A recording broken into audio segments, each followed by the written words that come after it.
Want to import a CSV playlist into YouTube Music without rebuilding it song by song?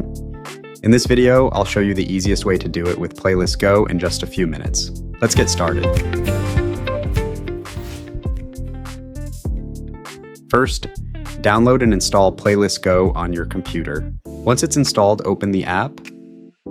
On the left-hand side, select Local Playlist, then import your CSV file. Playlist Go will load your playlist and prepare it for transfer. Next, on the right-hand side, choose YouTube Music as your destination. Sign into your YouTube Music account and authorize the connection. Now click Start Transfer. Before transferring your playlist, Playlist Go will automatically match the songs in your CSV file with tracks available on YouTube Music. If a song isn't available on YouTube Music, it will appear under missing.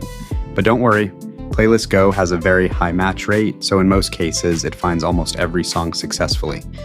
Once you're happy with the results, click Start Transfer one more time. That's it. In just a few moments, your playlist from the CSV file will be imported into YouTube Music and ready to listen to. If you found this video helpful, don't forget to like, subscribe, and check out Playlist Go. Thanks for watching, and I'll see you in the next video.